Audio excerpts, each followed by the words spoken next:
Hey guys, my name is Rick, and today we're going to walk through the plans on how to build one of these little three-drawer rustic countertop cabinets. These have been really great sellers for us, and I put together a set of plans showing how to build it, and this video is going to kind of walk through that. So a link to those plans is in the comments, and I guess let's get started.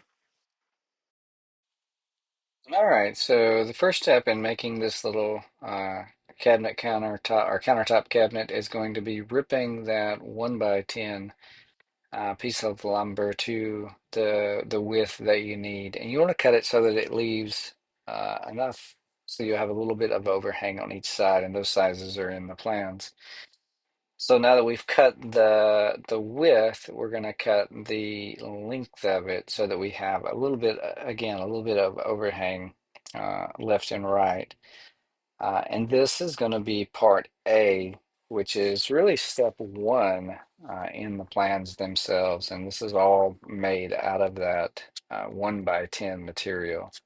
So we're going to get that cut, and then we will step over to cutting the other parts. The next parts that we're going to cut are going to be the left and the right sidewalls. Those are going to be parts B and C. And if you notice, I'm gonna, and I'll use it quite a bit, a little stop that I'm gonna put in place to help me with repeatable cuts. You can see it right there, and I should get it set up. And it's not fancy, it's just a little piece of wood with a C-clamp, but that really helps get you a repeatable cut on some of these parts that are kind of important. So we've got the part A, we've got B and C cut, and we're still cutting D and E. And right now I'm showing you that the very best thing you can do is label these things, and those labels will correspond with the plans. But labeling it is going to save you a lot of hassle in the end. Now we're going to go back to the table saw, and we're going to cut a groove or a notch on one side of the left, the right, and the bottom wall. So that's going to be parts B, C, and D. And uh, I, it, I think the plans have it sized at 1/4 inch is what you're looking for, 1/4 inch high and 1/4 inch wide. So you're really just looking for a notch.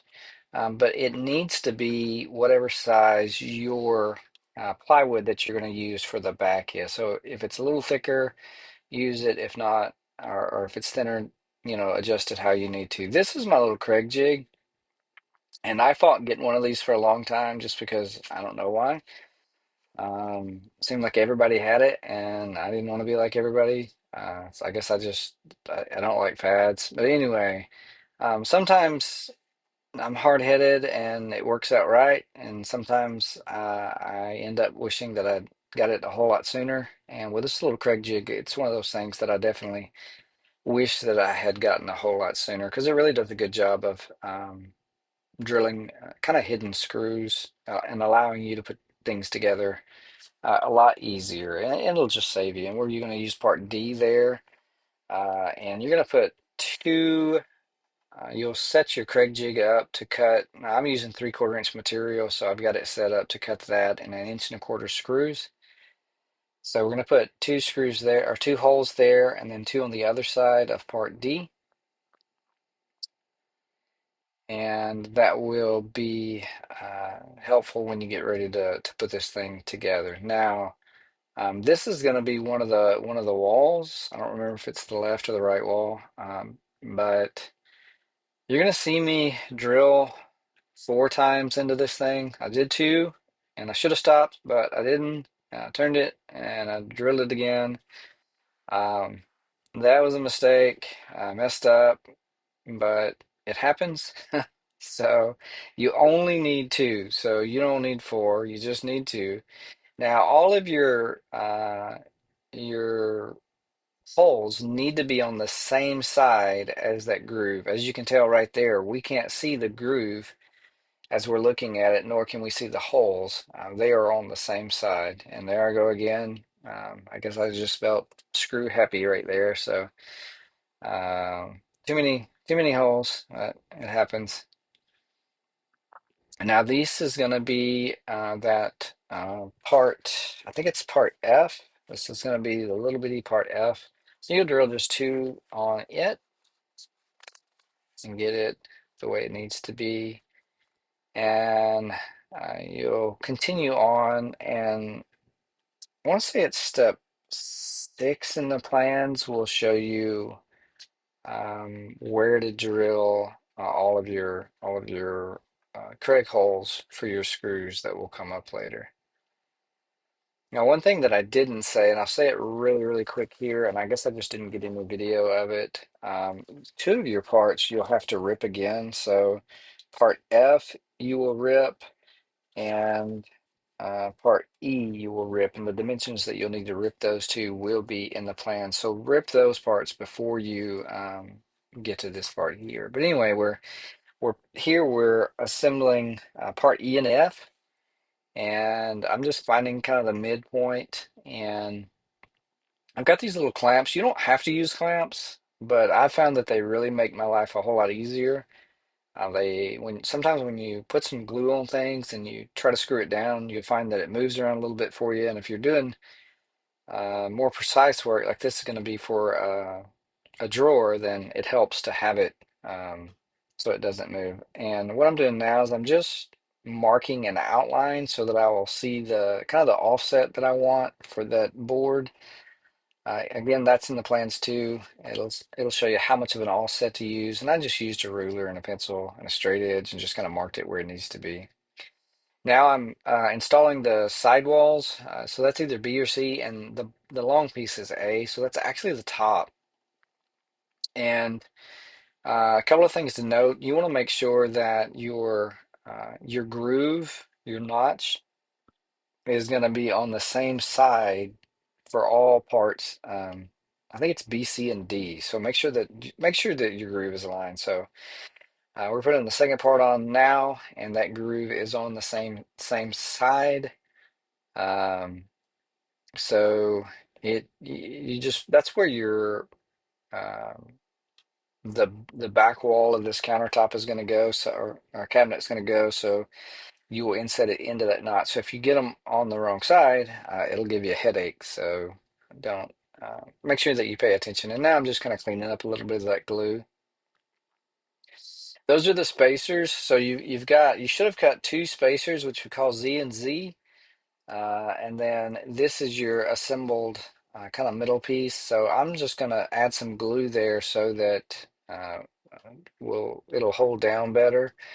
And then I'm gonna set it on top of those spacers, and that way, I've got the height that I need for my drawers that'll come later, and that's kind of what the purpose of that is. And I'm gonna use the clamp here to just make sure that it's pulled down as far as it needs to be. I'm not clamping it crazy. I'm just kind of pulling it snug.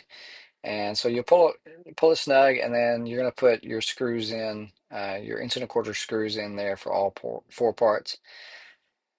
And then you're going to want to remove those spacers. You're actually done with those guys, so they served you well. We'll flip it over, and what I'm doing right now is I'm just using a 3/4 inch piece of material, and I'm marking where the glue needs to be for that bottom piece. The bottom piece is going to go on. Now the Kreg screw holes that you drilled are going to go to the inside. I guess you could put it to the outside if you want, but either way, you need to make sure that the bottom part, the notch lines up with both of those side walls. So that's kind of what I'm doing is I'm just making sure everything's lined up, taking a look at it, and then I'm screwing it all together. And you are just about done with all of that. So I'm going to clean it up a little bit, and then we're going to look at putting the back wall on it. Now the back wall is just a piece of plywood. I've cut it. So it's really just a rectangle, and it's just going to go right inside there. And I'm going to use some wood glue, and we'll just wood glue it down. And then I'm going to use 3/4 inch brad nails and just nail them into um, that body. Remember, you're nailing into that notch, so don't aim it to the inside. Make sure you're aiming it so that it's going to catch the wood, and that's it. You've got the cabinet made. Sometimes if you do a cabinet, it may leave a little gap that you don't like, and that's just what I'm showing you there. You could just cut some real thin wood and put it on the back if you needed to. Now we're beginning to cut the notch for the drawers.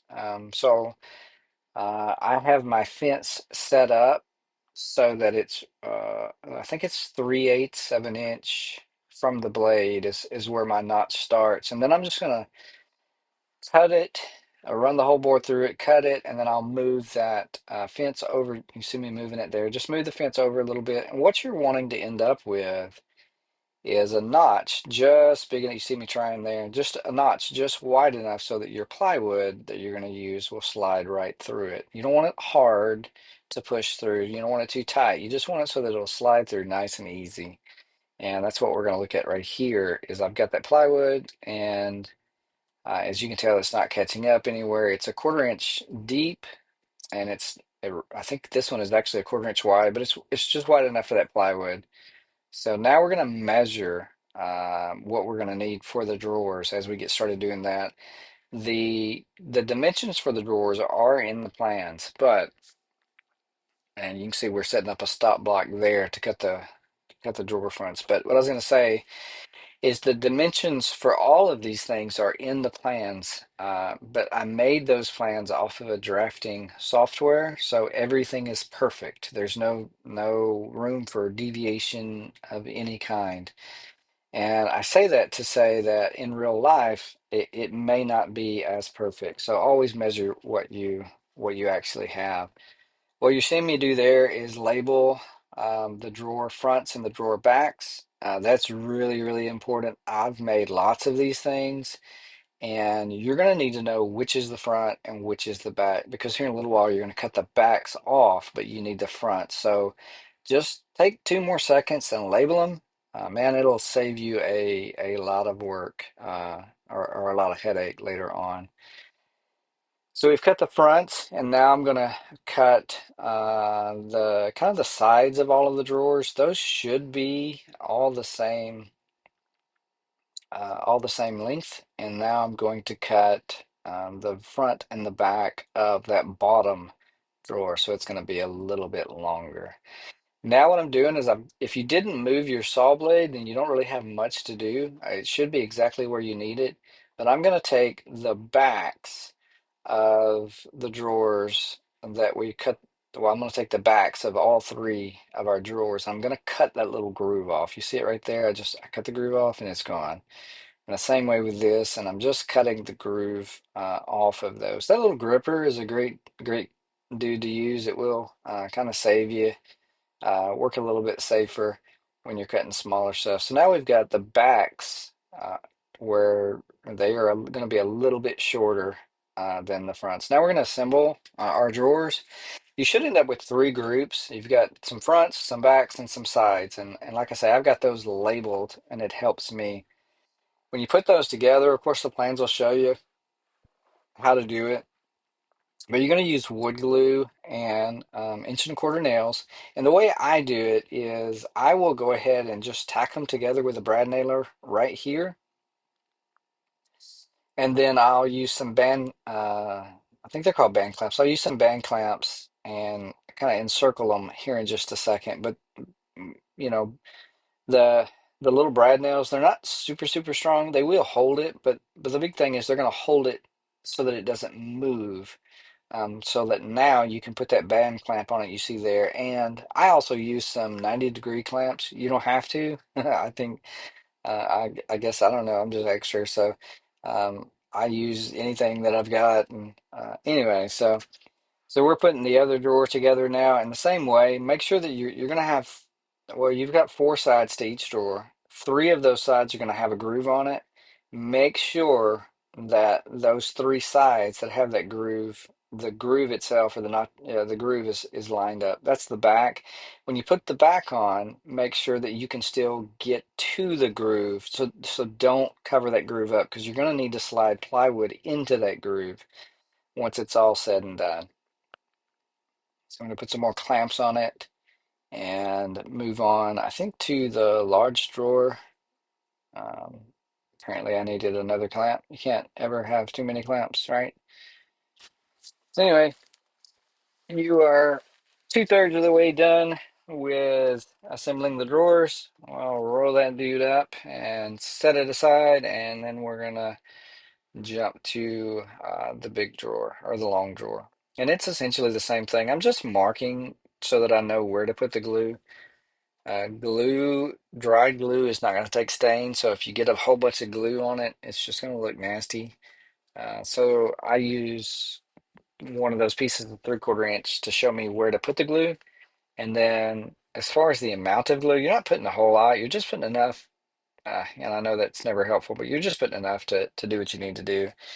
Now I'm cutting the bottoms for the drawers, and they should be all the same, I guess, width.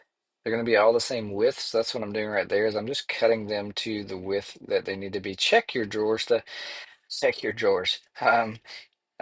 the dimensions that you need. They are in the plans, but again, that's based on a almost impossible perfect situation. So yours may be a little different. So I've got them cut, and now I think I've run off. Hopefully, I'll come back at some point. Um, but yeah, here we go. So we're still really just cutting the for the drawer bottom. So we've cut the width. And now I'm just going to strike a line and I'll cut it on the chop saw. And I think that's going to be for the long drawer. Um, so this will be the bottom that kind of goes into it. Sorry about all of the mess back there. One day I'll clean it, hopefully, maybe, probably not. Anyway, back to the drawers. Um, So we've got the large drawer cut, and now I'm just measuring. And so even like I say, I made the plans and I made a bunch of these things, but it's still helpful to measure each one that you do. And sometimes you'll have to adjust them just a little bit and make it to where you need it to go. This one I've got uh, a little tight, and but that's kind of what you're wanting. You're wanting to be able to slide it in and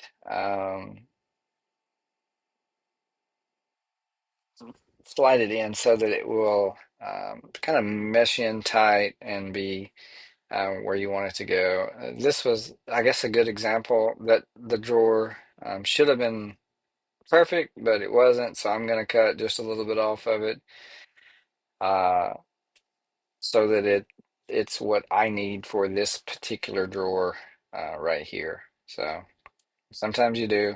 I don't know. And there we go. So that's an awesome drawer. We're all set and done with that. Now we're going to put, I'm using just some blue painter's tape, and what I'm going to do is actually just mark where I want my holes for my handles to go. I'm going to use 3-inch on center, just regular old drawer pulls. So I'll measure the height. So for these are like 1x4, so I'm just going to put a line right in the middle, and then of the width, and then I'll put a line in the middle of the length, and then I will figure out where those drawer holes need to be. I got a little punch, and that's just a piece of metal that I use. It's kind of like a fail safe. It's 3 inches. It's the same exact as the handle, so it lets me know for sure. And then all I'm doing right now is just I've got a little Rockler mini drill press thingy. So it keeps all the drills. So once you get that, you're pretty much done. All I'm doing now I did sand it pretty good, kind of in between, but right now I'm just applying some. I think this is early American. So the customer that bought this particular one wanted that early American. So that's what this one is.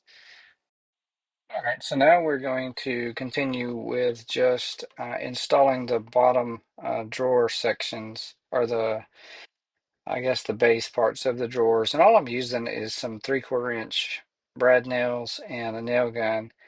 Now I'm going to move on to installing the actual handles themselves. And I'm just using regular 3-inch drawer pulls. I think we get these off of Amazon. And I'm actually using, you don't have a whole lot of room in that drawer. I use this little 90-degree bit on my drill. And it seems to make that pretty easy. You could use a little small stubby screwdriver if you wanted, and that would work too.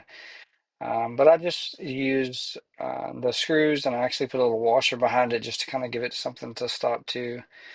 And and then we're going to I put some of these little rubber buttons. They're kind of like a cabinet drawer door stops. They're just a little piece of rubber, and I just put it on the bottom, and it kind of helps give that something to sit on there. A lot of people would use some fancy little feet, and you can do that as well if you want that look. I didn't really want that on this. I just kind of wanted it flush with the bottom, but with just a little bit of lift, and then we're sliding the drawers in. You can tell how easy that they go together. So that's pretty much it. All right, and this is the finished product. I would, if you've built one of these, I would love to see how yours comes out. If you have any thoughts, ideas, or suggestions, feel free to reach out to me. I love to see what you guys can come up with. Well, thanks for watching. Bye.